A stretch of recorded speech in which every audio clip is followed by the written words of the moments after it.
Please move on close.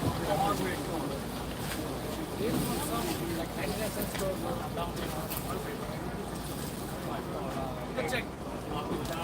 Thank you. Take the right. All right, cool.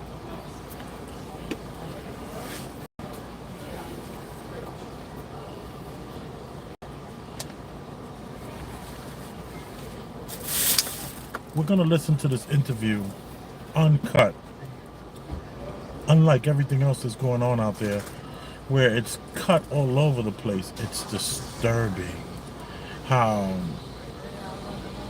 what I saw of this interviewer who's interviewing Andrew Tate is she is like, well, then I'm leaving. He was just like, I invited you to my house. You're being rude. We're supposed to be having a conversation. She's like, no, I'm here to interview you. I'm not here to answer your questions. He was just like, you're not in any authority over me. And she was like, then I'm leaving. That's what they want to promote out there. But yet, what's great is that Andrew has a camera, and he's not going to allow that to happen because he knows how they are. And it's just so sad how they're making this woman look out to be some tough girl who's just shutting down the interview where that didn't happen. So we're going to play the interview, and I'm going to give you my analysis, or at least I'm going to give you my reactions.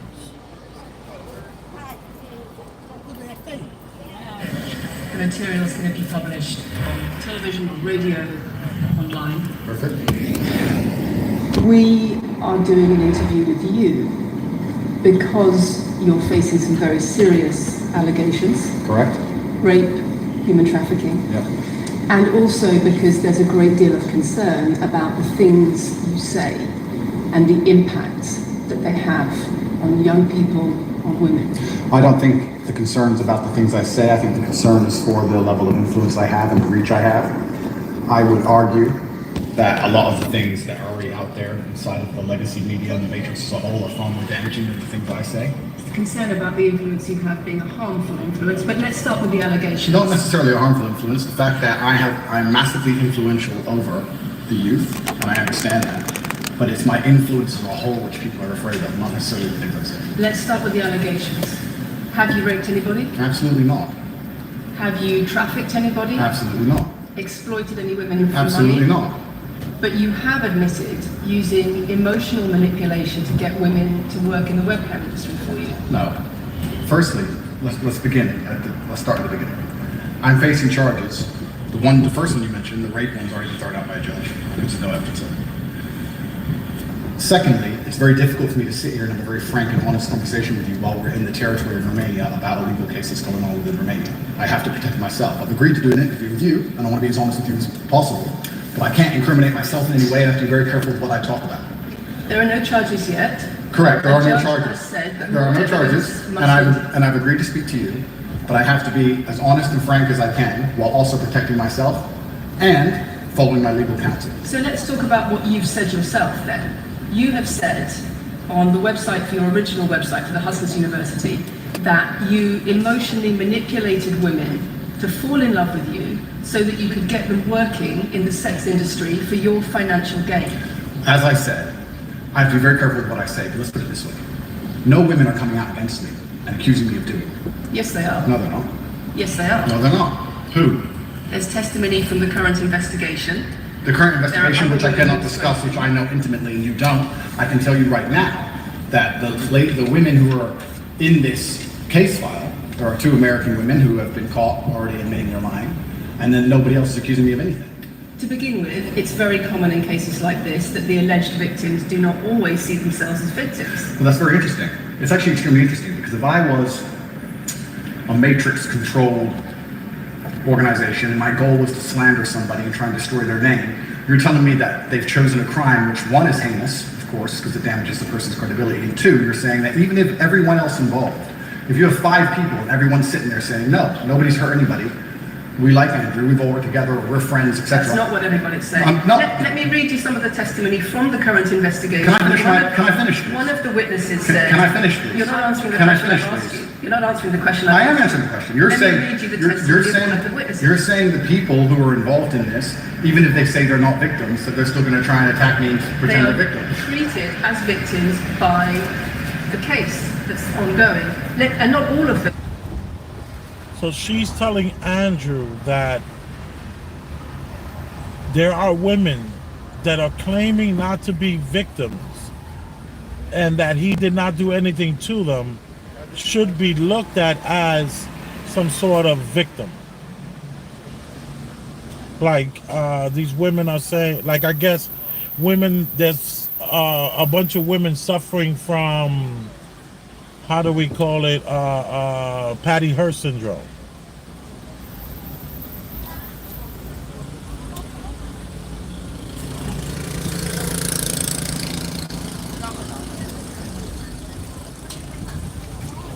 One of the witnesses says we can't go into the case. The case is open and active. Well, let's just be clear that not all of the witnesses in the case are behaving in the way you describe, and even those that are, it doesn't bar them from being treated as victims by the prosecution by the case. We have an open criminal investigation.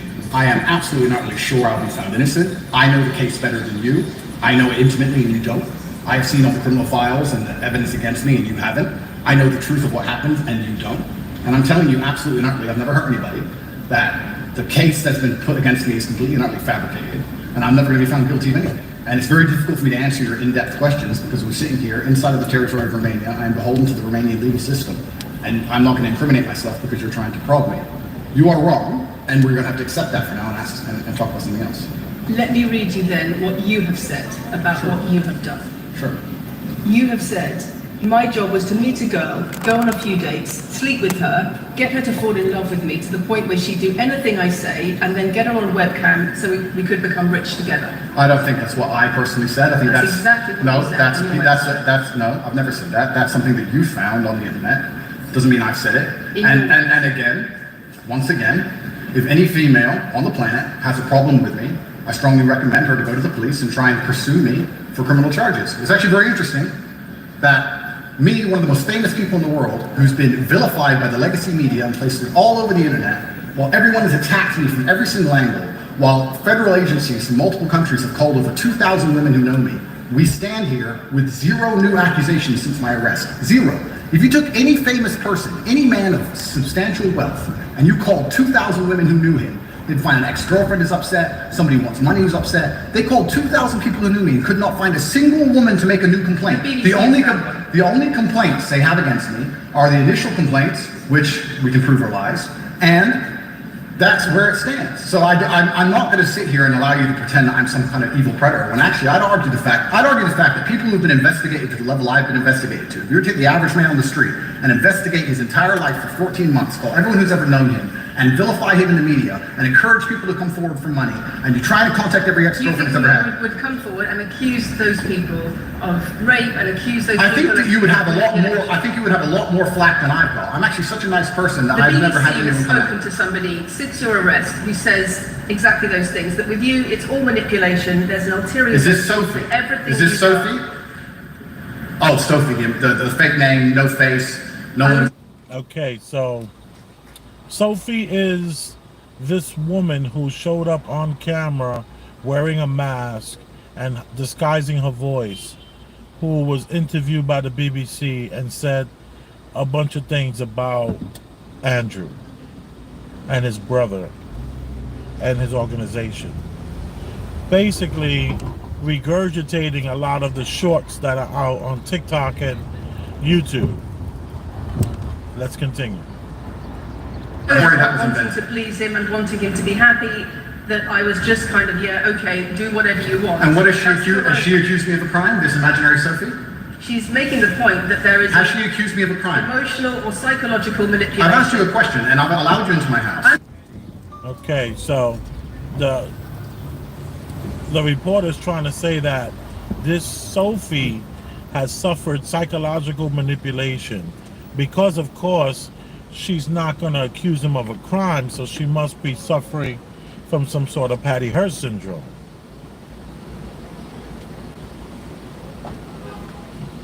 That's a good question. Correct, but you're not the boss here because I've allowed you into my house. I'm asking you the question. Correctly, and I'm telling you. You get to decide the answers. No, we're equal here. I've allowed you into my house. You don't come here with a position of authority. I'm doing you the favor as legacy media, giving you relevance by speaking to you. And I'm telling you now, this Sophie, which the BBC has invented, which there's no face of, nobody knows who she is. The BBC did not invent. Of course not. And because you never invent anything. And she's not filed criminal charges. Truth drop, because BBC has been known to do like any other news organization, everything from fake interviews to fake eyewitnessing, all the way to anyway, I was gonna say false flags, all of that stuff. They're involved. What are we talking about here? What is she saying? Talking about emotional manipulation in the sex industry for your financial gain. Absolute garbage. She has not filed criminal. This person, if they exist, has not filed criminal charges against me. I welcome anybody who believes I've harmed them, male or female, any point in the past, to file criminal charges against me. And I'll fight them. I know who I am. I know what I've done, and I know the truth, and I know that I'll be found innocent of this attack. The reason I'm being attacked is because of my massive influence, not because I've ever hurt anybody. And for you to sit here and say that everybody around you is saying you're innocent, but that doesn't matter because the state will say they're victims, and they're just going to grab everybody you know and call everybody victims, even if they say they're not, and try and put you in jail. You are describing a matrix attack. You're not describing human trafficking. I'm describing women who are going to court to accuse you of rape and human trafficking. We will see what women go. We will see what women go to court at the end of this trial. We'll see which women go. Can I finish, please? We'll see which women go to court. I'm describing women who are going to court to accuse you of rape and human Sophie trafficking. doesn't go to court. Sophie doesn't And exist. I'm describing women who.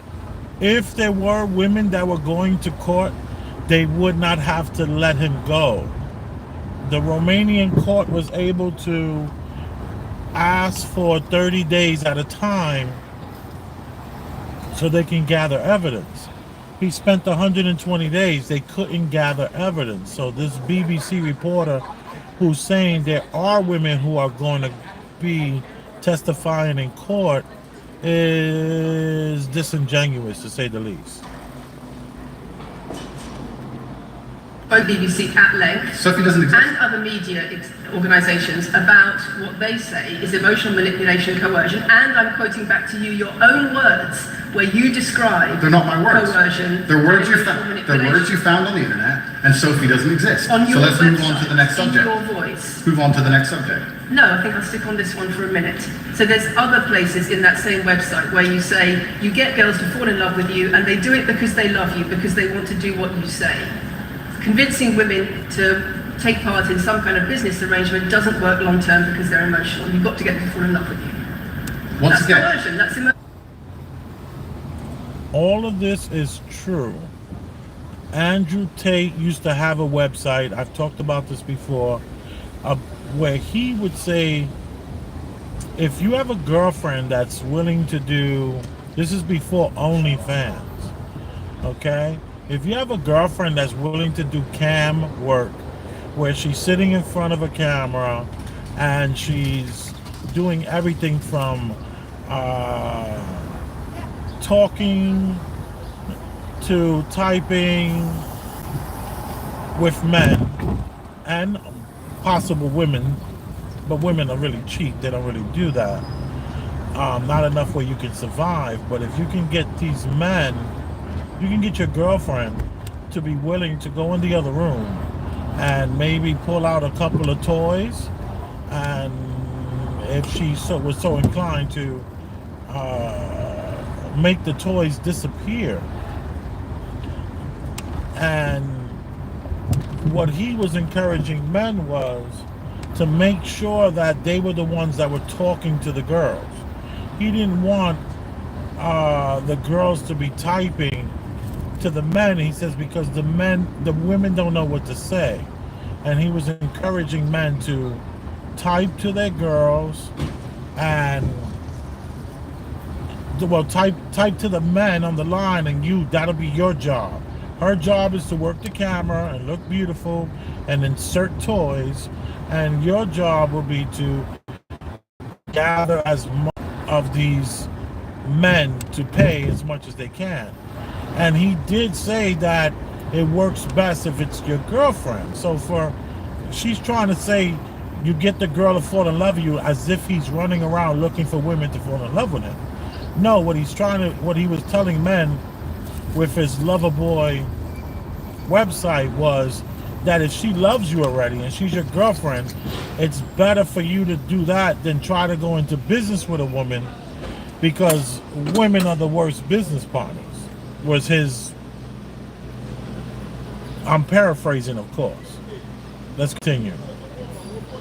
That's abuse. What you found are clips from the internet, some text from the internet, and you're going to sit here and tell me that that's the reason I should be your website, your words. It's not my website. Yes, it is. No, it's not. Check my website. Next. It's the website you've taken down, and I wonder why those comments have been taken down. No website's been taken down. My website is the same. It's been the same for a very long time. The comments on this website, on the original website, have been taken down, and I wonder why. You are accusing me, I'm guessing, what you're trying to say is you're accusing me, and you're trying to say that I'm guilty of the things I'm accused of, and I'm emotionally manipulated. I'm saying that you have said you emotionally manipulated people here for your own financial gain. No, absolutely not. And I'm asking you about that. Absolutely not is the answer. I look forward to the end of this trial. I look forward to clearing my name. I look forward to the BBC and the legacy media having to say not guilty and having to tell the truth. As I've said before, the only other person who's been found, despite absolute rigorous, destructive levels of investigation and prodding into my life, is this imaginary Sophie by the BBC who doesn't exist. And if you were to find any single other man on earth and try and analyze his life forensically to the level they've done mine, you would find genuine damage to people. I don't hurt people. It's not just... Thousands of women have come out in my defense. Thousands of women have come out in my defense, and you've not mentioned that. Thousands of women come out in my defense. Because the problem is when women accuse you of serious crimes. Okay, and emotional but let's agree that That's thousands of women... Emotional manipulation, she said, is a serious crime. We're talking thought crimes. She's saying that there are thousands of women who have been emotionally manipulated by you. Or, you see, this goes back to these guys that were subscribed to his Loverboy internet channel, where he was telling them what to say to the men that their girlfriends were camming up for. So, to think that there were thousands of women on this site is a stretch, to say the least. There were a bunch of men and women that were signed up to the Loverboy online, cam kind of a show, but to throw in thousands, I think it's a little ludicrous. Continue. It's a problem that some people say you haven't done it. It's a problem that some people say you have. Thousands of women come out in my defense, and as we stand right now, we have an open criminal investigation. The people who are involved in the criminal investigation are saying we're not victims of anything. Andrew's fine, he's never hurt us. You're saying, no, I have the opposite to that. I have to counter that. I have someone called Sophie with no face, a fake name, who we've invented, and she's not accusing you of anything criminal. So I don't see the whole point you're trying to make here. You say you manipulate women, they say you manipulate women. Why wouldn't people think you do? I'm not here. Do you think I'm manipulating you?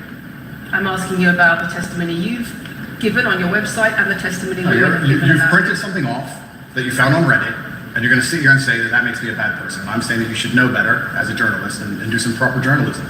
Let's investigate the fact that I think you should answer my questions properly. I already have, and we should move on. She's just trying to start an argument. It's not only about the criminal allegations. It's a much bigger issue. You've got children's organisations in the UK, you've got rape organisations in the UK, you've got the police naming you by name as someone who has a harmful influence on children and on women in the UK and elsewhere because of the things you say, because of the way you... Thought crimes. This woman is trying to convict this man of a thought crime, that he is manipulating children and women with his words, and that these are crimes, horrible crimes, which they're not. They're thought crimes, and that's not real. This is not the Minority Report. He is not Tom Cruise. Stop the cap. Gender relations, the way you say men should treat women. That's very upsetting. And the reason that's very upsetting is because I know that's not true. I'm genuinely a good person. I believe my impact on the world is positive. In fact, if you were to read the comment section of nearly any video I post, especially by the legacy media, 95% of the population agree with me. Most people know that the things I say are positive. Legacy media as a whole has lost all its credibility in the last 3 to 4 years. Nobody believes it. And it's a shame, it's a massive shame that the BBC come here and try and push and purport this idea that I'm a dangerous person. I'm anti-drugs. I've never pushed drugs or any, I'm anti-drugs, I'm anti-violence. The UK is facing a knife crime epidemic, and they're going to sit here and say, yeah, they never talk about that. How this is the guy who's telling young men to stop watching pornography. This is the man who is telling young men to work out and do your push-ups and stop being so fat and lazy. This is the man who is telling young men not to do hookah, not to smoke hookah, not to smoke weed, don't do coke, don't do pills, don't do drugs, to be your best version of yourself. They never discuss that. That's never discussed. Ever. It's never.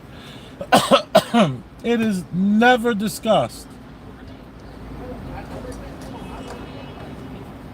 I'm the most dangerous man in the UK. You have said you're the most dangerous man in the world. I've said I'm the most dangerous man in the world. You've also said that a woman's intimate parts belong to her male partner. I'm glad you find that funny. I find it funny that you're sitting here saying that I've said I'm the most dangerous man in the world, and you believe that's... When did I say that? I'm asking if you believe it. No. I don't remember him saying he's the most dangerous man in the world. I remember him saying that he is the most influential man in the world. He's the most Googled man in the world. But to say that he's the most dangerous man in the world, I don't know how. I don't remember that. It feels like it's something that's true that he said, but if I have to really think on it, I think what he said was influential. I am the most I remember him, he's the most Googled man. He is the most influential, not dangerous. I don't remember dangerous. I could be wrong, but I don't remember that. You said you're the most dangerous man in the world. Is that some kind of proof that I'm dangerous? Am I Dr. Evil now? I'm telling you that it's very upsetting that you're going to sit here and that certain organizations in the world are going to try and pretend that I'm the biggest force of evil on earth when I'm genuinely a force for good. I'm genuinely a force for good. And the reason they're doing this is because of the massive influence I have over the youth.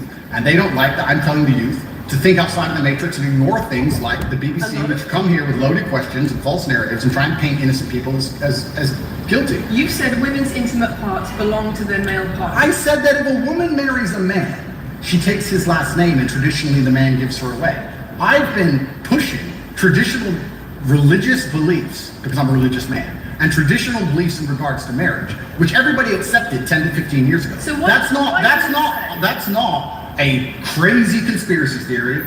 If you're going to marriage makes me the most dangerous man in the world, then you're just going to lose even more credibility than the BBC's already lost in the last 4 to 5 years. If that's your point, if that's your narrative you want to push, say that men should be able to sleep with a lot of women outside marriage. That doesn't sound very religious or very conservative. That's not what I said they should be able to. I said a lot of high-value men, a lot of rich men do it. And then we discussed at length on podcasts why rich men do it. And we also discussed why women decide to be unfaithful. It's not a gendered argument. We discussed unfaithfulness as a whole. What are the reasons and motivations for men, and what are the reasons and motivations for women? Because you have no time to actually, watch my content. Because you have no time to actually watch my content at length and understand what I'm saying. You just come here with a small snippet, which will be provided to you on a piece of paper. Times doesn't make it true. No, completely. You don't have a clue what I say or what I talk about. You never watch my content. You have small pieces of paper, small clips on a piece of paper, and you're trying to pretend I've said evil things. And then you're going to say I'm the most dangerous man in the world, which is truly laughable. You said that, not me. Okay. Do you believe I'm the most dangerous man in the world, Lucy? I'm not answering your questions. Well then we need to change the dynamic of this interview because, and I'll make this clear, I allowed you into my home. I'm doing you a favor, giving you the first interview I'm giving to the public. You don't come here with a position of authority. You're not the police. I don't respect the BBC. I don't know you. You do not come here with a position of authority over me. We are equals. We are people. We're citizens of the world, and we sit here as equals. And I see you as my equal. And if you ask me questions, I can ask you questions back. For you to come here and sit down and pretend you're the Gestapo and that you don't have to answer my questions is disingenuous because I don't owe you anything. Asking questions and you. I love the way he referred to her as his equal. How could a narcissist and a person who's troubled and sick and wants to be the most feared and all these kind of things, how could that person then concede that she is his equal? They would be unable to.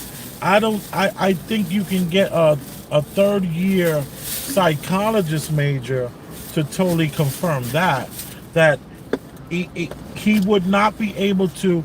A narcissist cannot step away from who they are. They're going to be a narcissist. Okay, this person here who they're saying is not only a narcissist, a misogynist, he's also a narcissist because he says things like a woman's body parts belong to him. And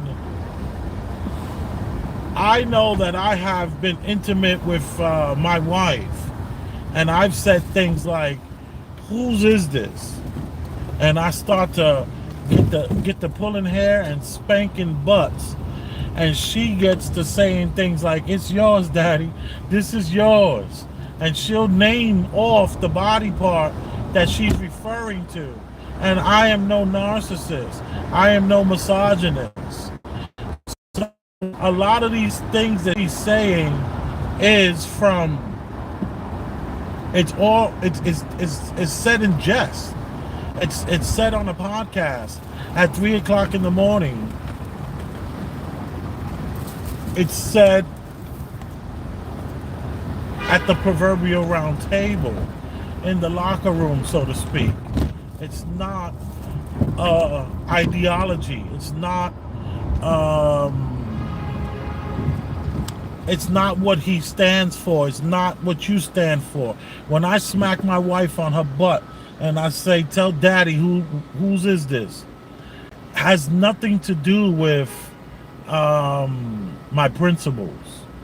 And I think this woman is trying to show this man out in a way where in a textbook situation he wouldn't be able to control himself and that narcissist will come out. But for him to just say that, and he said it in 3 different ways, you are my equal. I thought we were going to have a conversation. Her thing is, no, I'm the interviewer, don't ask me anything about myself. And I found that to be pretty cool, the way he was able to handle that. What is the rebuttal to that?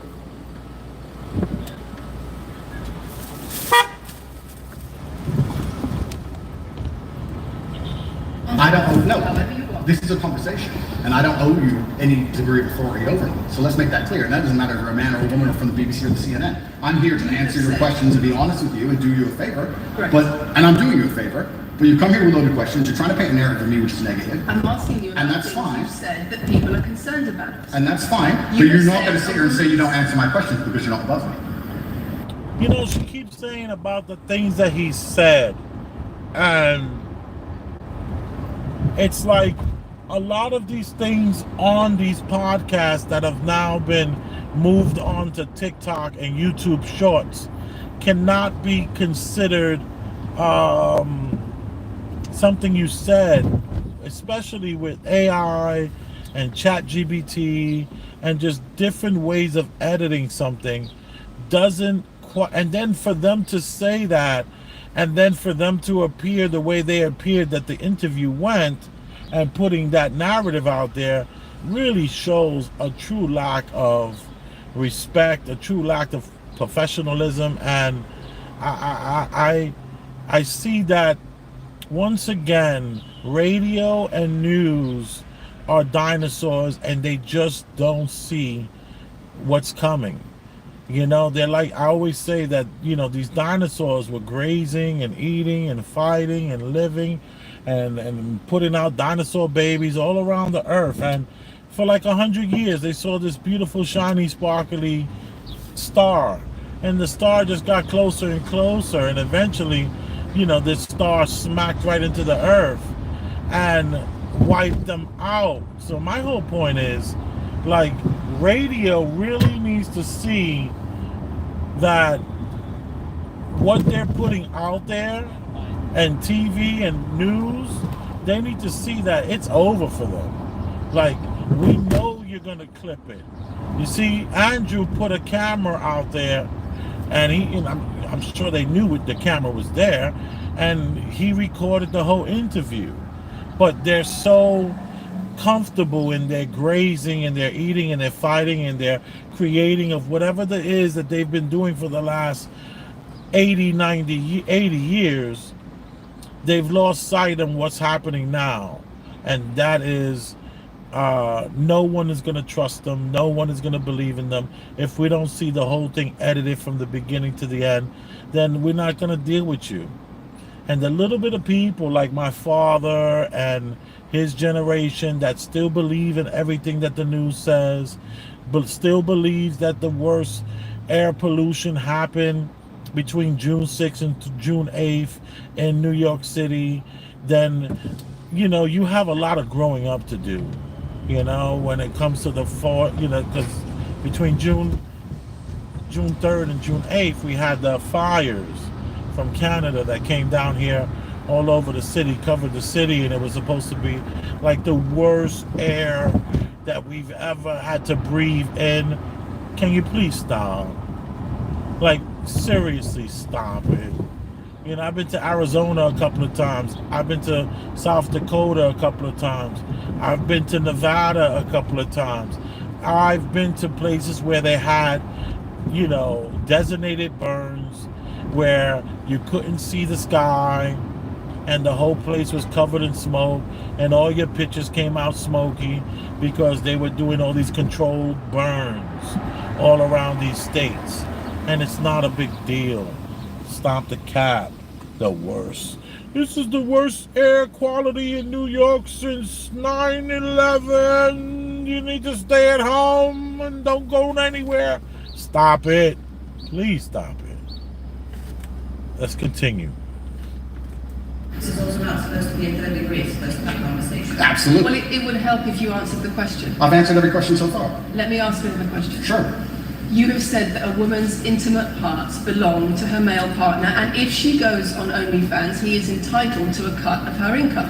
You are extremely, it's very confusing to me why you're going to sit here, take long format podcasts I've done, which are 3 or 4 hours long, in context where I've sat with OnlyFans girls, 10 or 15 OnlyFans girls, where we've been joking back and forth, ignore every comment and satirical comment and sarcastic. I know Fresh and Fit are smiling right now. He's talking about us. He's talking about us, yo. He's talking about us. Fresh and Fit is smiling from ear to ear. If you don't know who Fresh and Fit is, it's a YouTube channel. Google it. Emails to me, and then come along and say, you said this, and that, you're the most evil man in the world. I don't know if you understand what sarcasm is. I don't know if you understand what sarcasm is. I don't know if you understand what context is. I don't know if you understand what satirical content. So you're saying it was sarcastic? I'm saying it was a very interesting talk show. And for you to sit here and say that that is my true core beliefs and that makes me a bad person is disingenuous. Is it? Of course not. Was it sarcasm? Absolutely. You should watch the show. You were being sarcastic when you said, let me just clarify. You should watch the show. Let me clarify for the audience. You were being sarcastic. You said a woman's intimate parts belong to her male partner. No. You didn't believe that. No, it's not that. It's that you have at length, and you should have, because the woman was saying, my man's car belongs to me because he's my man. And she was on OnlyFans. And then 20 minutes later, when she said she was on OnlyFans, I said, well, you're selling your body that belongs to him because he's your man. And she laughed. She laughed and she said, ha, yeah, that's probably true. If you watch the show, it will make sense. For you to come here with doing no research at all, and then say, I don't understand what I'm talking about, but I've got this piece of paper with a few things printed off, that's why you're saying the silly things you're saying. You should watch the show. I find it interesting that this is at least the 4th time that Andrew has accused this woman of not watching his content. And for her to have just been looking for questions that were set up in a way where, I do find it disturbing that someone would travel to Romania from England and not be prepared. Like, why aren't you looking at all the stuff that his brother Tristan and Andrew has put out there in the internet? What are these people doing? Looking at TikToks and then coming up with questions based on a TikTok, not based on, like, they did not watch the whole interview with wasn't there interview with Patrick Pet Better from the PVD? That was one of the best interviews I've ever seen. It was amazing.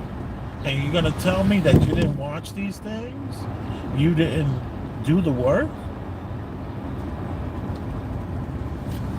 Let's get back. So do you believe it? I've already answered the question. Not really. Of course I have. Can we move on? Answer the question. Do you believe that a woman's intimate parts belong to her male? Of course not. I've just answered the question. We've done that 3 times. And does this woman believe that her man's car belongs to her?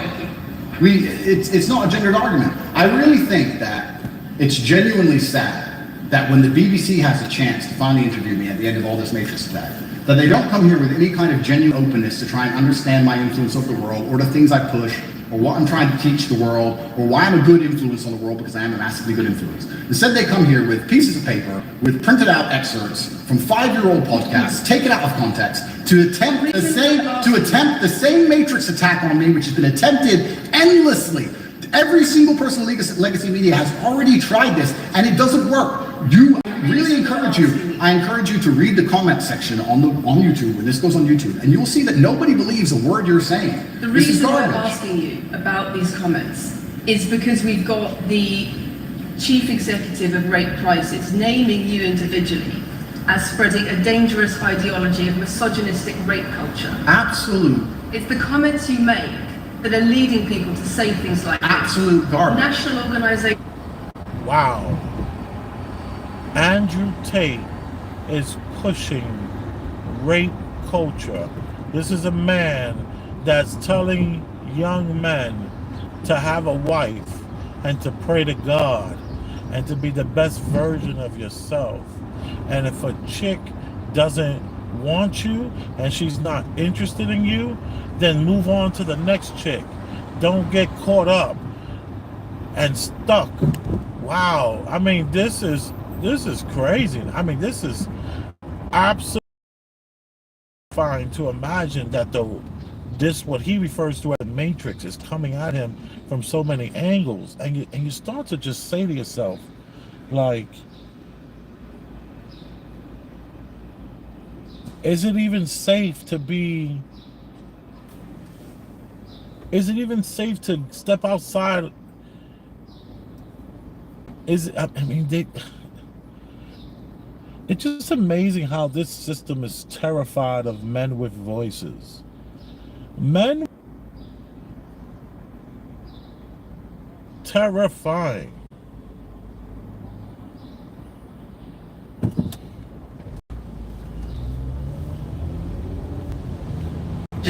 Saying that, blaming you for increasing levels of misogyny. Schools that are saying they are having increased incidents of girls being attacked, of female teachers being harassed. If that was by true, pupils, if that because of you and your teaching. Well, that's absolute garbage.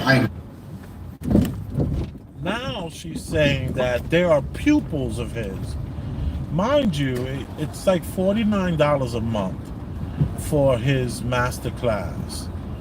And this is the class with me 2 years, and you make more money than any institution could provide for you in a 4-year period. He says, give me 2 years, and he'll show you how to get rich. He'll show you how to beat the system. This man is being Sorry, I'm getting a little distracted by the guys to my left. There's just a bunch of delivery guys over here. And they seem, all right. I just smiled and gave them the knowing nod, but I don't know what it was. But my energy and their energy does not mix.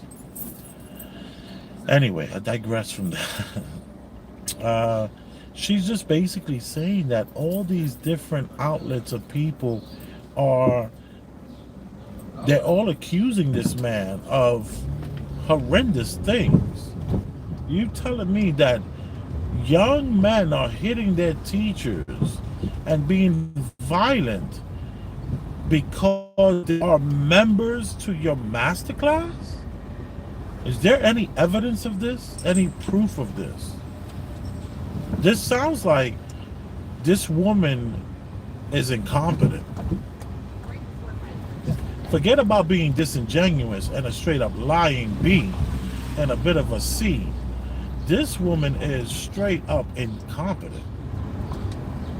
Like, I wouldn't want this woman to handle a task for me. Let's continue. Ever encourage a student to attack a teacher, male or female, ever. I preach hard work, discipline. I'm an athlete. I preach anti-drug.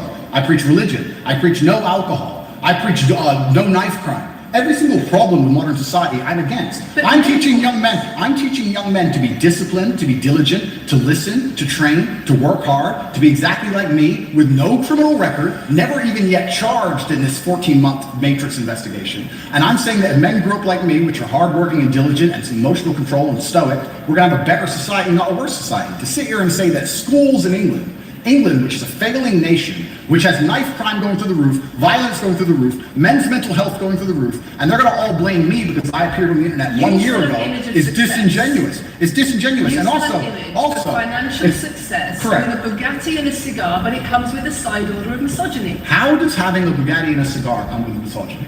Because it's all mixed together in what you teach. You teach that a woman, if a woman comes... Whoa. Oh my God. I have officially entered the Twilight Zone. This man is rocking the Bugatti and he's rocking the cigar. So that look in itself, oh my God, story time. Story time. I used to be in the bar business for almost 20 years. And while in that bar business for the 20 years, there was a time where I was into cigars. And with this young man standing outside my bar all the time. He had no job. I don't know if he was a hustler, but he was standing around so much outside my bar. And he would have his friends come by. And I told him, I says, listen, if a new person came walking by or driving by, they wouldn't come into my bar because you're a young man standing outside my bar. And it's not a good look. So can you do me a favor? Can you move over towards the, there was a hardware store. I said, move over towards the hardware store or move over towards the deli. But keep my front of my bar clean because you're a young black man. Even if he was a young white guy, but I just didn't want that youthful thing because first of all, you have to be 21 years old to enter into a bar. So why do I have a person in their late teens standing outside my bar every day? So what did I do? I said something. Don't do me that favor.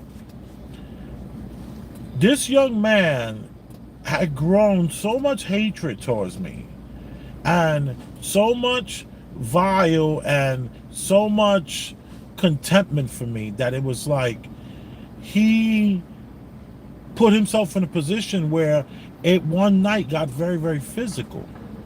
And when after that altercation happened where it got physical, you know, I wanted to reach out to the young man and let him know, like, listen, you know, you can talk, you know, like I wanted to extend my hand and say, like, yo, I understand you're angry, but that doesn't mean that we have to be enemies.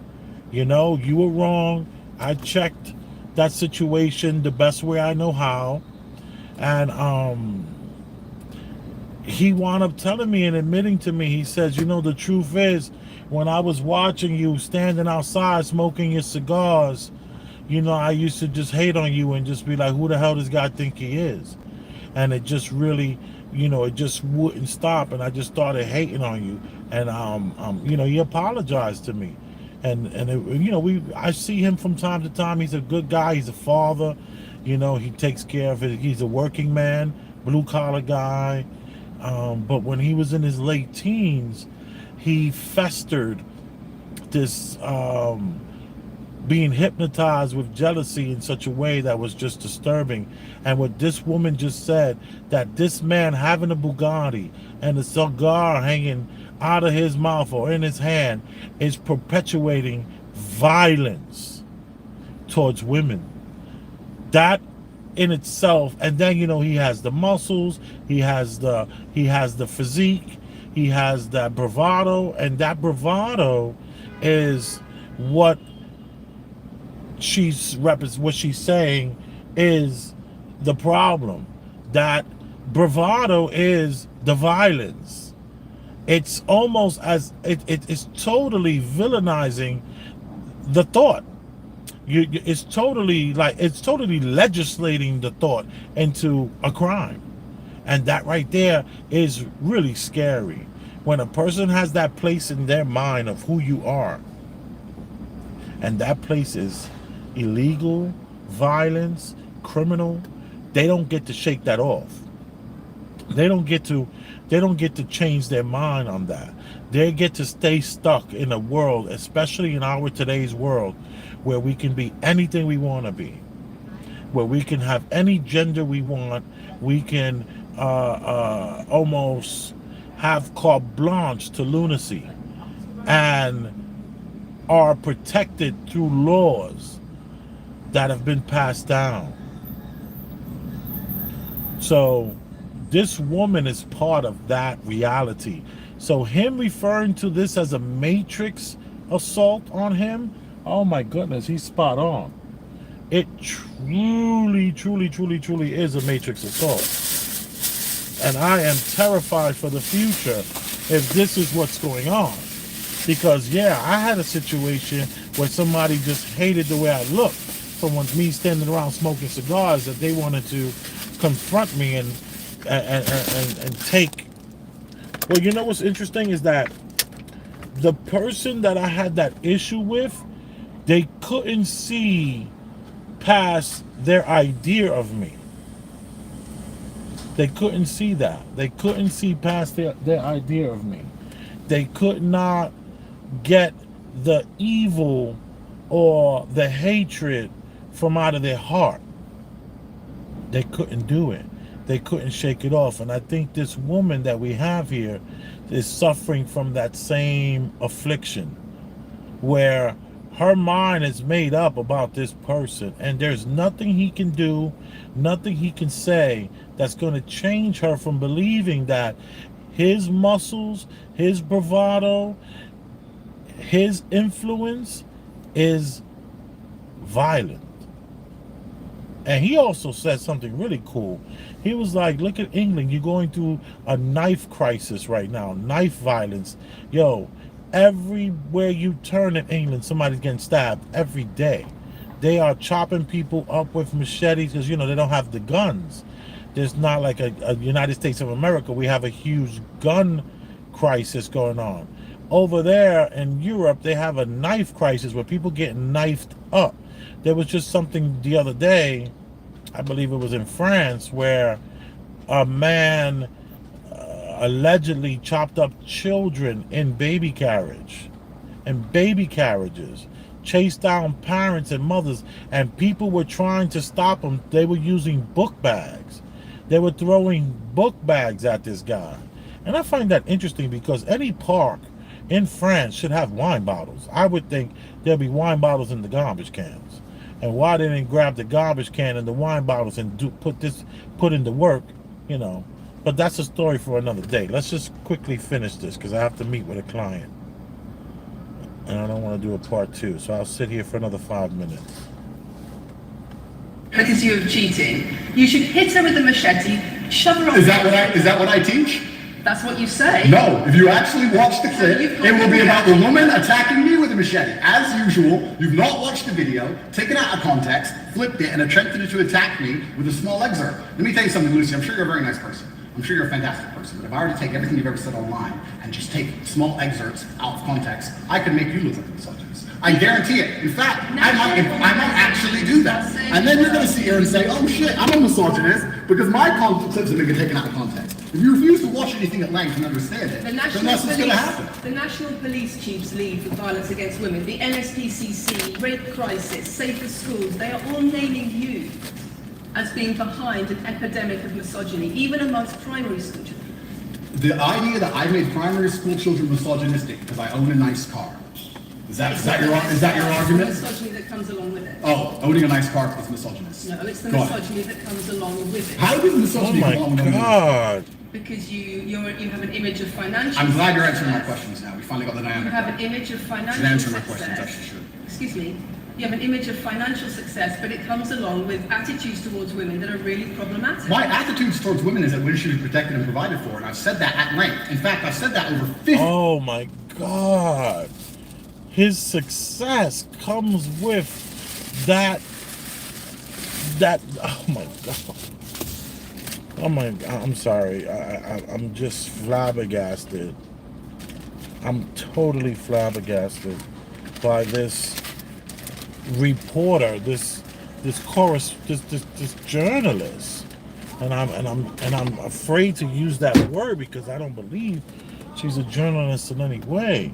She is, oh my God, it's so scary. The minds of, I would like to say the minds of a woman, but it's the minds of the people that are today. Today's minds are so malleable when it comes to optics.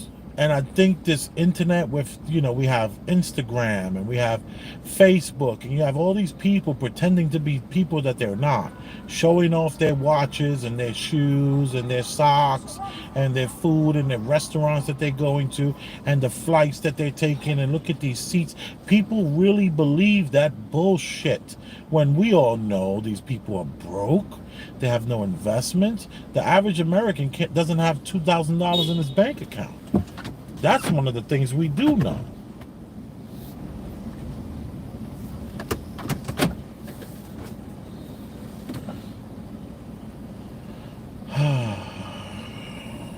Hold on, guys. I got to call my client. Hold on.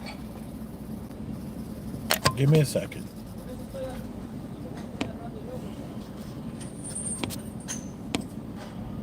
Let's continue. You never mention it. I say that my girlfriend doesn't have to work unless she wants to. I take care of her. I die to protect a woman. I've talked about how I've stood up and faced a knife to protect a woman. And in return, you want authority over her in the way you have over a child or a dog. Absolutely not. I've said that women should be protected and provided for. And in return, you want authority over her, because if you have responsibility for someone like a child or a dog, you say, you have authority over them. If you want to go down this argument, we'll go down this nuanced argument. I said that if I have responsibility for her safety, I should have a degree of authority over her safety. Meaning, and let me explain my point. If I'm the one who has to fight and die to protect her, I'm the one who decides how we walk home. I'm the one who decides the route we take. Because it's unfair for her to say, I want to walk through the most dangerous neighborhood in the world, but you have to face the knives. That's what I've said. And then you're going to sit here and pretend I'm trying to treat women like dogs, which is garbage. Every single man in the world who loves his woman understands that he has to protect her. And every single woman in the world likes the idea of a man who would protect her. If you were to say to most women home right now, do you want your husband to protect you in a violent attack? They'd say, yeah, of course. Nothing I've said is If you said misogynistic. to most women, would you want to lose authority in the relationship, to not be treated as a free and legal equal to your husband? I didn't say that. I said I need to have authority. He just told her that she was his equal. So she has these questions all lined up. What to ask first, what to ask last. Whatever happens in the middle, this is why she rejected the idea of having a conversation. She didn't want to converse with him. She wanted to ask the questions and get It didn't even matter what answer she was given. She was just going to ask these questions. Lady, he just said you are his equal. What are you talking about? We walk home. When you compare women and the authority over women that you believe you should have to having authority over a child or a dog, it's not the same because a woman is a free legal adult. Correct. You're equal. Free legal adult, my equal. But if I had a girlfriend and we were walking home late at night, and I said, let's not walk down that area, it's a bad area, I have to protect you if anything happens, I want to take the long way. And she said, no, I have to walk this way, even though it's the most dangerous route, I must. Then what? And then I would say, you're welcome to, you could do it, you're a free legal equal, but I'm not going to walk with you and protect you. I think that I should be able to decide the route. Because... Okay, guys, give me a couple of seconds. I'm going to meet with this client.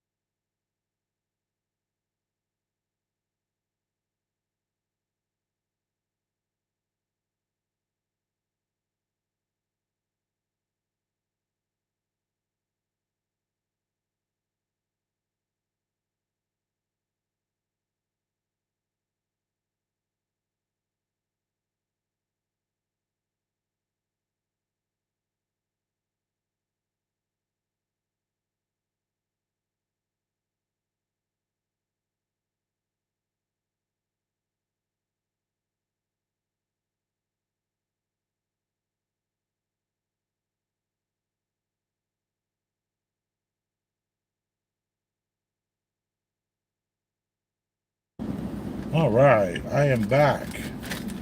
You are appreciated for being so patient. Got a little quick intermission while I work.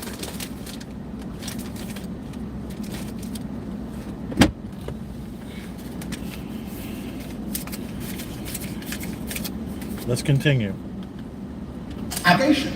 And my obligation as a man is to protect and provide for females. Everything I'm talking about is traditional gender roles, which 10 years ago, less than 10 years ago, would not be considered outlandish, would not be considered crazy, would not be considered dangerous or misogynistic. The world has changed, and a lot of people haven't changed with the world. Please understand there's a lot of women at home watching this right now who like the idea of a man sticking up for them, protecting them, and providing for them. And just because the world has gone crazy and the legacy media has gone crazy, most people at home are still relatively sane. And these are the people who are going to write in the comments that Andrew isn't saying anything that's outlandish.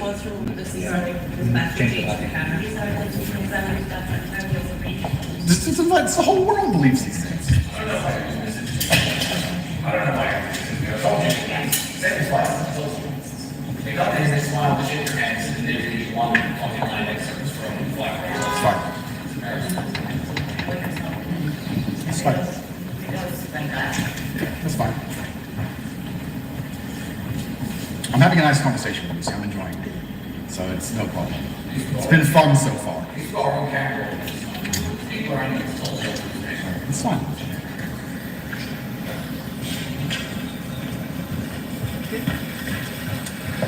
We good?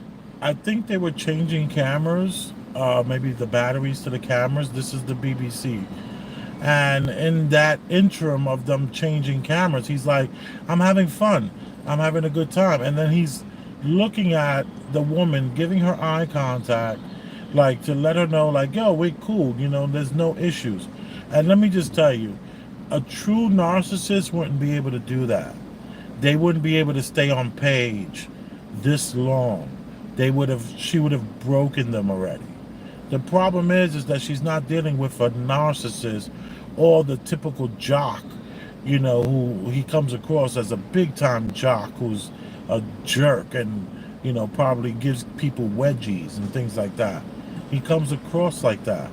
But this interview kind of shows how we're dealing with a sound mind, not just body, but a sound mind here. I've gotten that from this. Let's continue. Tell me when. No, we didn't stop. No. I can do the clap. Now we're good? No. Thank you. If a man broke into your house, wouldn't you want your husband to protect you? There's a difference between conservative values and emotional control, coercive control. We're talking about protection. And I'm saying if someone broke into your house, would you want your husband to protect you? it's not about conservative values or protection, it's what you're demanding in return for that. Well, I'll give you this. I don't know who your husband is. I don't know if he would stand up to protect you or die for you, but I'll give you this. If someone broke into this house right now and was a homicidal maniac, I would expect me and the other men in this room to stand up and face them while you and the other women in this room could protect yourselves. I would actually believe the men should go and engage the attacker. I believe that. And even though I don't know you, and you've come into my house with a hostile agenda, and you've come here to try and make me look bad, I would still stand up to protect you. I would still stand up to protect you because I believe that's my role as a man. I am asking you about things that you have said that have caused major national organizations, including the... She totally did not even... It's all about the questions on her pad. She does not... I mean, it's a great point. She wants to say that she's not talking about... She's talking about what a woman has to give up in order to receive what he's offering. And he, in turn, says, I don't even know you, lady, and I would give you the protection that you should and deserve as a woman being invited into my home. So what did she have to give up? All she was a guest. She was a guest in his home. And that was enough for him to say, I would protect your life. But yet she didn't want to answer that. She wanted to go back to her questions on a pad. Oh, this woman is incompetent. What a C. And I say C, it ends with a T. And there's a U and an N in there. To worry about you by name. That's what I'm asking you about. It's not what I say. It's not about whether you protect your partner or not. It's about what you have said that has caused such concern in the UK. And I want to put it to you that you don't really care about the harm it causes. That's not true. Because that's not true. Making controversial statements like this online has made you a lot of money. Okay, so first thing, I genuinely am a force for good in the world. You may not understand that yet, but you will eventually. And I genuinely believe I'm acting under the instruction of God to do good things, and I want to make the world a better place. I genuinely believe my legacy is a good legacy. And I believe that eventually, when the legacy media catches up, they're going to understand I'm a good, positive influence.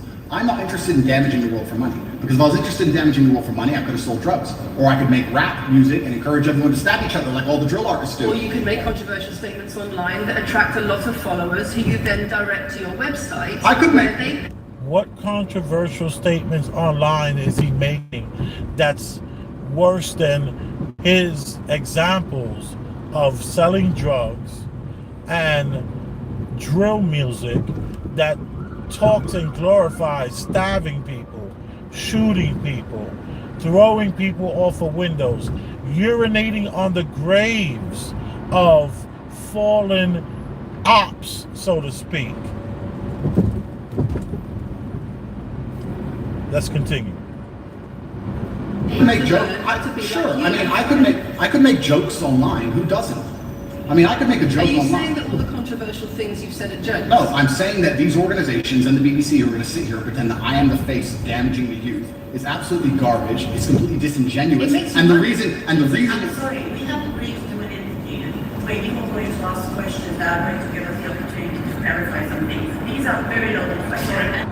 This is Andrew's maybe producer or what's the word when you have someone who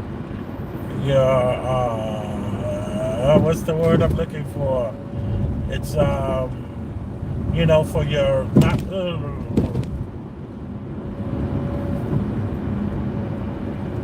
publicist. So this is probably his publicist we hear in the background. They're not mic'd, so it's very difficult to kind of hear. And I have this all the way up to like 9, you know, out of 10 on volume. I'm speaking over here.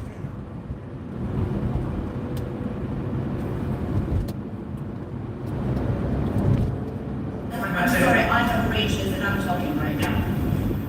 So these are very loaded questions, and this is not what we discussed, and this is not the conversation that we agreed to. We were very clear that the questions you're sitting there and just accusing, we're not here to face you. Andrew's got to say about the fact that when you make controversial statements, it attracts people to follow you, and then you direct them to your website where they pay you a monthly fee to learn how to be like you. And so the more you get. The fact that that's the path you outline to my presence on the internet, the fact that you believe that's the path, just shows you've done absolutely zero. If you think that there's this line and there's these 2-3 steps that make it to where a person is signing up for my class and paying me the $49 a month, you have no idea who you're talking to. And I would like to agree with him on that. You know, it definitely, there is no direct line to these courses, and all stuff that is being put out there is only out there because Andrew doesn't copyright people. He doesn't copyright strike people. He just says, go ahead, take whatever you want. They take little inserts, they add music to it, and they put it out there on TikTok and YouTube Shorts. And for them to say that he's criminal because of this is kind of disturbing. I keep saying it, thought crime. All of this is thought crimes. So disturbing. Let's continue. Genuinely zero research. Okay, so how many of the people who sign up for Hustlers University come to you through your social media? Genuinely zero research. How many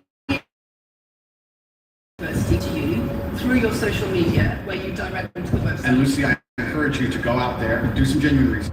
I see answering her and tell you why. It's because he has no social media, you freaking weirdo. Not have a TikTok account. Andrew Tate has a website where they do what they refer to as the war room websites, and he does content with his brother, and they take this content and they just mishmash it and put it all over there. Other people do it like me. I'll put Andrew Tate's name in the title. So that means what? That Andrew Tate is somehow benefiting from what I'm doing, and now people are going to listen to this reaction and then on my commentary and then run over and give him the $49 a month. How many people are doing that? Not as many as this woman would like us to believe. It's shameful. It's truly shameful, the incompetence that we're dealing with here, and the rhetoric that we're dealing with right now. My videos, of course, watch my videos at length and truly understand what I'm doing. How many of the people who sign up for Hustlers University at $49.99 a month come to you because they see your social media class? There's an online school called Hustlers University, which I don't own.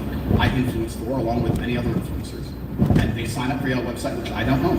And once again, that's nothing to do with me. And you're going to sit here and say that I made a joke. I made a joke online 4 years ago because a woman said that she owned her man's car, and you made a joke, and that means that you, because you're the Bugatti, are the most misogynistic, dangerous man in the world. This is going down a path of absolute insanity. It's not true. None of this is true. I don't hurt people. I don't harm people. I'm genuinely a positive influence. Renowned. I'm renowned. For offensive and controversial. That's not why I'm renowned. I'm actually renowned for helping young men. Because we talk about there's a men's mental health crisis, and we talk about we pretend to care that men are upset. As soon as I discuss men's issues, it's misogynistic. It doesn't have to be gender. Just because I believe men have a point of view and men have rights and men are allowed to think and believe and act a certain way that helps them internally, that doesn't mean it's anti-female. In fact, I believe it's actually pro-female. I think when a man is true to his influence and true to his essence, and he's good within himself, he's a positive influence in the world, and he's positive for the women around him. So just because I discuss men's issues, people say, oh, you're anti-woman. I'm not anti-woman, I love women. Why are so many women saying that when their boyfriends start following you, they're not. They experience more control. So many. They experience How many? more abuse. How many? Enough. Enough. Enough. Well, that's the first time I've heard of it. So, in fact... One is too many. she just said, I paused it right when she was saying one is too many. So you're saying that if one person is affected by what you're saying, so that means if I listen to Andrew Tate and I tell my wife, you know what? I don't think I'm going to finish college. I think I'm going to spend $49 a month on Andrew's course and see where it gets me in the next 2 years, because he's promising that I'll make more money in the next 2 years than I would being in a university for 4 years. Somehow I have damaged something or another. I've done some sort of harm. And what she said was that there's enough people going through this. There's enough. He said how many? So that means that this woman has no citing that she can put out there. She can't cite anything here. No citing. She can't, what's the word? She has no research. We have a journalist who are making broad statements about a person and their influence on the world, but has not cited any studies. They're dinosaurs, y'all.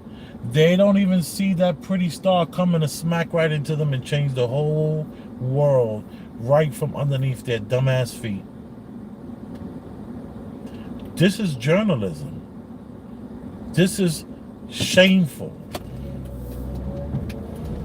Of course, yeah. So, in fact, I've seen thousands and thousands of comments and have endless emails from women praising the fact that their sons are listening to me, praising the fact that their husbands. The things I'm saying, does it not worry you? It would worry. It would You're worry. not concerned about it. It would worry me if I was genuinely damaging the world. But for you to sit here and say, Andrew, you've become the most Googled man in the world. You have billions of views, and one woman, is now saying that her husband is not the same man she wants him to be, when thousands and thousands of people are saying the opposite. Well, then I would say that that's. You with case after case after case, with quote after quote after quote, of people who are genuinely concerned about the impact you're having, and you brush it off as if it's nothing. No, what you have done is come here with an agenda. You come here with loaded questions. You come here with things taken out of context. You come here with things that you don't understand are satirical.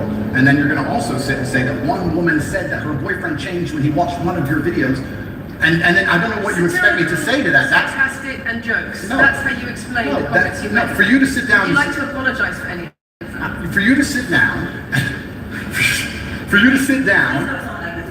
It's fine. No, it's fine. It's easy. For you to sit down and say that one woman said that her boyfriend watched an Andrew Tate video and now he won't do the dishes, or whatever your argument is, and that I'm somehow the worst, most dangerous man in the world because I have a car. It's just disingenuous, and I'm enjoying this interview very much because this shows the world. It's great. It shows the world the truth about the legacy media because they beg me for interviews. They beg me. You have been begging me for months. Please, we need to be relevant. And then you come here with loaded questions trying to paint a picture of me, which is completely and utterly false. I am a good positive influence for the world. The things I teach men are stoicism, discipline, self-respect, hard work, obeying authority, listening to your flight coach, working hard in school, making as much money as possible in your job. If you actually watch the things I say, if you actually watch my comments about women, I've done long podcasts for hours long about females, talking about protecting for them, providing for them, how I believe women should be treated in a relationship. I've done all of this, but you don't watch any of it, and then you come here and ask me to answer questions I've answered at length thousands of times. Since you came out of custody, there seems to have been a lot about your charity work. Correct. On your social media. I've always done the charity work, but now I'm promoting it. There seems to be a real shift. Yeah. I wonder what's behind that. Well, I've always done the charity work. I've been doing the charity work for years. I believe that it's my legacy to leave a positive influence on the world, and I've been doing charity work for over 5 years. Post my incarceration, my unfair, unjust incarceration, may I add. Fact. Post that, I've made it more clear the charity work I'm doing. But this, again, once again, very interesting. Yeah, it's like me. I do a lot of charity work. It's very rare that I post any of it. I did the one of the things that I posted was with the tall people when I got them, you know, this husband and wife couple. I refer to them as the tall people on my channel, and they I got them custom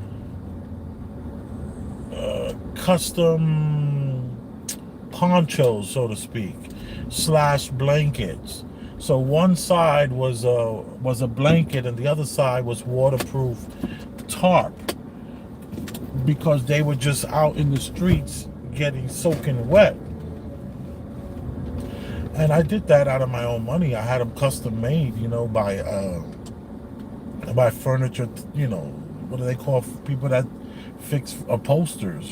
These upholsters, they did that, and I gave them away. And then I recently just gave about 6 pair of boots away to the young people at the car wash, because they have all these Africans and South Americans that come here to America, and their first job they get is washing cars, and they'll spend 6-7 months washing cars, or at least drying the cars off and doing all the labor work in the car wash, and they don't have the proper footwear. So there's a place, VIM always sells waterproof boots, so I always go to VIM and I'll get 2 or 3 pair of boots, and I just give them away to the guys, to the fellas, But let me tell you, in no way, shape, or form, look at these young ladies with their baseball bats and their book bags. All right, that's cool. They must play softball or baseball. I don't know.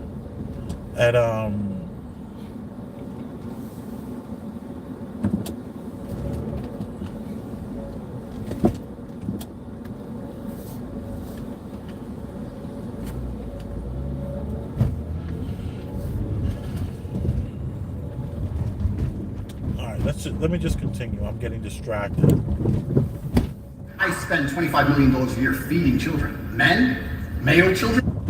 Yeah, he said he spends $25 million a year feeding children. And that, it's like the only reason why anyone knows about Andrew Tate's philanthropy is because of so much negativity is being pushed on him. You're like forced to show the people. Like I recently had a situation with a female law enforcement officer, and I brought up the question to her: what is more important, police safety or public safety? And she came at me with a question. She's like, when's the last time you've helped the public out? And I told her every day, and as whenever I get a chance. And of course she said that police safety was the most important thing, which is absolutely disturbing to me, that they're promoting this police safety versus public safety. Like, why be a cop if all I care about is you being safe? Like, you should be able to, I want my law enforcement to be, putting their lives on the line. I don't want them just collecting revenue from the people, the hard tax working people, and everything is about their safety, and everyone else's could just go to hell. So right after I had this conversation with this female law enforcement officer, I was on the Brooklyn Bridge, and this old man was on the Brooklyn Bridge, and it was in the rain, and he couldn't find a way to get to where the bicycle and the pedestrians go. So I told him, listen, man, you're not going to make it back to where the pedestrians are, dude. You might as well go over the bridge. I'll stay behind you, and I'll watch you and make sure you're safe. And that's what I did. I slowly just followed the man. People were honking at me like crazy. At one point, I almost had to ride in front of a car and I was willing to get my, have the person rear end me just so they don't hit this old man on his bicycle on the Brooklyn Bridge. And I recorded it. But it wasn't for 5 minutes. I didn't record it till after 5 minutes. I didn't record our whole conversation that we had. I didn't record any of that stuff, because when you really care and you really give, there's nothing to tell. I just found out recently that Lenny Kravitz, the singer, songwriter, guitarist, pianist, and drummer, he paid for the singer Aaliyah and everyone on that plane's funeral. Every person that died on Aaliyah's plane, Lenny Kravitz paid for their funeral and didn't tell anybody and insisted that no one knew these facts. See, that's what true philanthropy is all about. That's what helping people is all about. So it's just so silly for this woman to act like this is something new that he's doing. And he's like, no, I'm just letting people know this is what I'm doing. But I've been doing it. I've been feeding hungry people. And that's what people that really care, that's what they really do. You know, I don't buy waterproof boots, you know, size 8, 9, size 9, 10, and 11s. Just because I want to put myself on the internet giving them out to people in need. I do it just because. I don't even talk about it with my wife and my children. I just do it just because. I've been doing that for 15 years. I've been helping people for 15 years, 20 years, 30 years, and I don't put it on my channel. So for this woman to act like, you know, oh, you so brand new. No, baby, I ain't brand new. I'm just now letting people see what I'm doing. Let me continue. And children. In Turkey and Syria and Iran and Iraq, I literally spend $25 million a year feeding children. And I'm still the worst man in the world because 4 years ago I made a sarcastic comment. Because some people would look at that and say, okay, so before you got money from attracting people to your website by making controversial comments, but that might have got you into trouble. And so now you're looking for a new market. You're looking for a new market of followers who are attracted by a different sort of persona. I've always done the charity work, so that is obviously correct. And I have proof that I've always done the charity work, so you're wrong, firstly. Hold on, y'all. I got to talk. Sorry about that.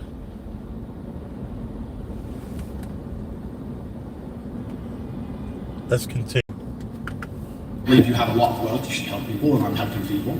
I also think it's very, very interesting that you could not find another celebrity in the UK or anywhere else who's spending £25 million a year feeding children in war-torn countries. I'm doing that, and I've been doing that for a long time without even mentioning it. I never even said it. And now that I've said it, people are going to attack me for it and say that it's disingenuous. The person in Sudan who's eating the meal, do you think they believe it's disingenuous? No, I think they feel pretty good that Andrew Tate fed them. And to sit here and say that I'm a bad person now because I'm manipulating charity, because I'm using charity, I'm just trying to do good in the world. That's all I've ever been trying to do. When women speak out against you online, disagreeing with what you say, they describe being bombarded with rape threats, with death threats, trolling by your followers. Would you like to say anything to your followers about how to behave in that situation? Absolutely, correct. I would love to do that. First things first, I've yet to see a female stand up and argue with me online. I don't ever see hardly any, only women who message me agree with me. Secondly, I don't think that anybody who disagrees with me, male or female, should be trolled. I don't think they should be insulted or attacked. I think the ideas should be discussed openly and fairly and maturely. It doesn't matter if a man agrees with me or disagrees with me, or a female. I don't think my followers should come along and attack her, and if my followers are doing that, I'm upset by that. But let's make a very important clarification. That's not my followers. That's the internet. If you were to log into any video game lobby, I don't play video games, and someone were to sit there and say something stupid, they would be trolled with similar comments. That's the unfortunate reality of the internet as a whole. That's nothing to do with me. But I encourage all of my followers to engage in discourse and be fair and honest and talk in a way which is mature. There's no need to troll anybody, male or female. Okay. Couple of things. I wonder if we might be giving Andrew one more opportunity to consider whether or not he would like to apologise or give an indication of how he feels about the allegations that he has negatively influenced young people in the UK. And secondly, I think we should put on record that this interview is taking place in your house because you're under house arrest. If it were not for that, then we would have chosen another location, I'm sure, if we would have negotiated that between us. So I think that's just worth putting on record. Okay, I it sounds like she's asking his people if they would be okay with Andrew apologizing for the effects that he has on young people that have been negative. And there was something I couldn't really tell 100% about, that there was that he's on house arrest, and maybe it was a good thing because he's on house arrest to consider apologizing, or something to do with a location. I couldn't really understand it. I'm sorry. So let's just continue.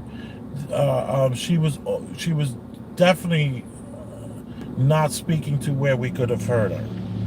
This was like a off the record question, I think. Let's see what he says. Let's continue. Okay. So, just to put on the record then, you said that you've invited us into your house. Correct. We're here because you're under house arrest. Correct. If you were free to leave, we would have negotiated a more neutral setting. Don't you think, as the BBC, it would be very interesting to come? If you were free to leave, we would negotiate. Here's what she's saying. Now I get what she's saying. Okay, she's basically saying that we came all the way to Romania, which no one wants to go. And had you not been on house arrest, then what we would have done is had you meet us somewhere else. We wouldn't have come here. I think that's what she's saying. Let's continue. It's the fact that I was put in a dungeon for 92 days and then locked in house arrest without charge. Don't you think that's a far more interesting conversation than old YouTube snippets? Don't you think that would be interesting? You're here under house arrest because there's an ongoing investigation into rape and human trafficking allegations against you. Correct. I've been incarcerated without charge. And don't you think it's been dropped?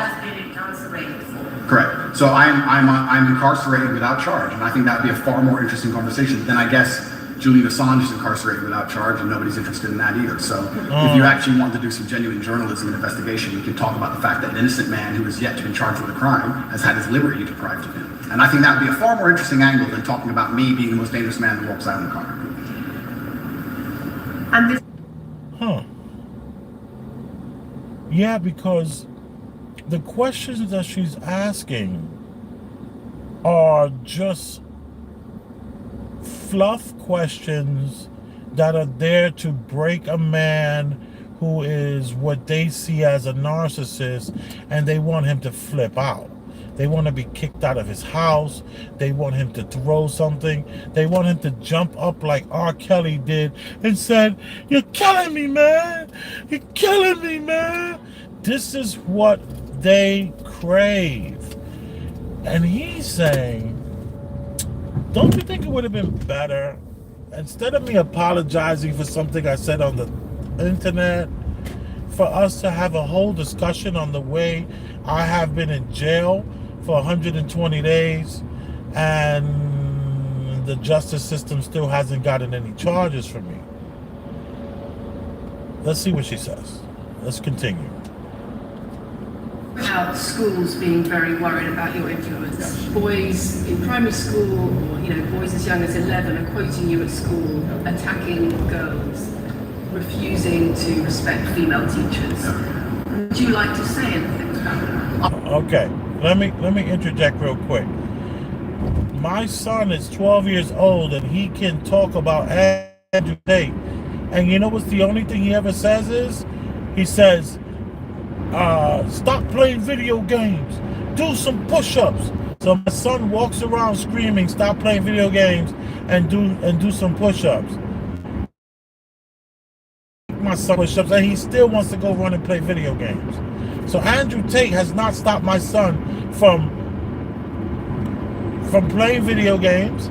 Andrew Tate has not started my son where he's non-stop doing push-ups, because I still gotta be like, hello, can I get my 20 push-ups today, please? It's like pulling teeth with my son.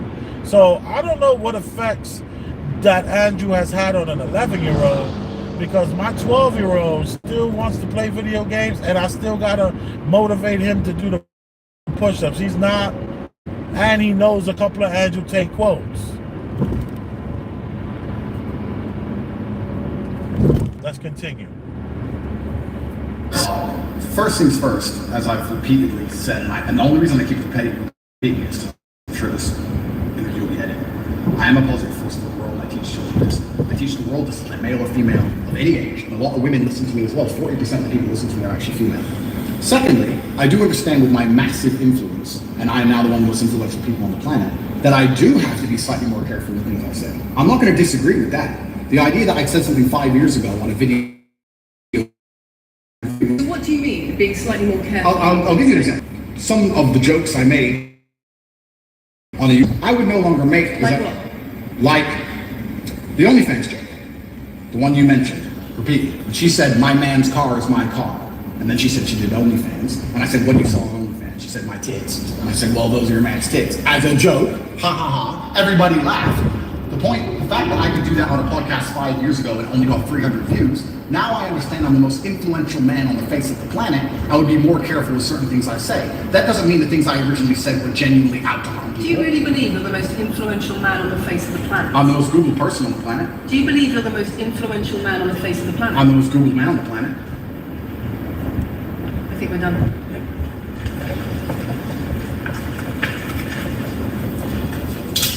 Thanks, Lucy. It was enjoyable.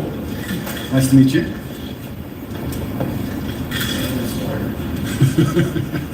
No, it was fun. It was good.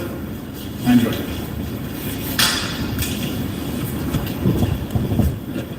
De-mic me. I don't want to damage anything.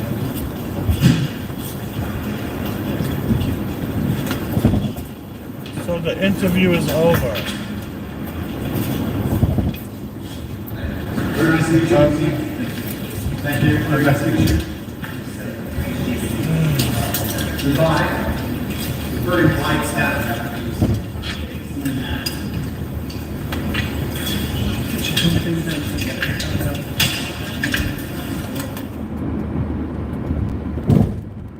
And so it ends. And so it ends. Andrew Tate interviewed by the BBC. Why is he being interviewed by the BBC? I don't get it. I don't understand it. I don't understand it. I don't understand it. It seems ridiculous. Sorry about that. I have clients reaching out to me. So I'm gonna have to end this live. You are appreciated. Super appreciated. Hold on again.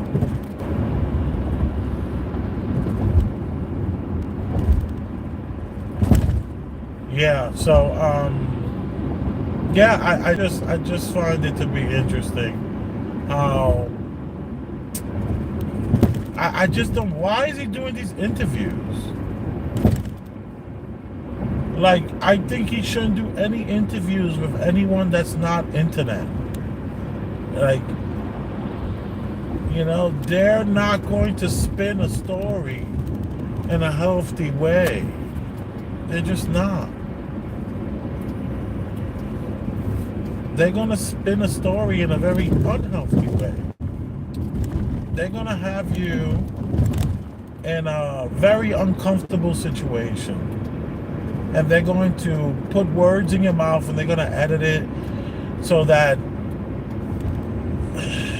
you look crazy. Why is he doing this? I know that Patrick Pet, wait, I always get his name messed up, but he's it's P for Patrick, B for better, and D for David. Patrick Petter, let's just say Patrick David. I don't know why I just have such a hard time with his name. I'm sure I'm not the only one. He's an insurance guy who owns one of the big insurance companies, life insurance, and he's interviewed Andrew Tate. I want to see him interview Andrew Tate because they don't just let you just talk and yes. They're going to push back on things. So you're going to get a really good interview. I can't wait for that because this, like anything with these dinosaurs, it's just not even worth it. Patrick Pet better. Wait. Patrick Pet David. I don't know why I can't get his name right. I promise to get it right one of these days. You are appreciated, y'all. That's one word. The E is capitalized and the R is capitalized. And the Venmo is Elvis-Rosenberg. At Elvis-Rosenberg.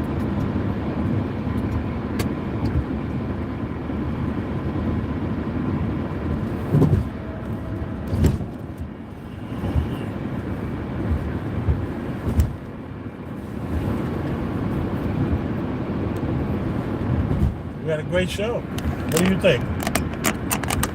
Do you agree like I agree that today's show was excellent, brilliant? If you feel that way, make sure you hit the Cash App. Make sure you hit the like button. Make sure you hit the Venmo. Express yourself. You are appreciated. You are loved. And that's a fact.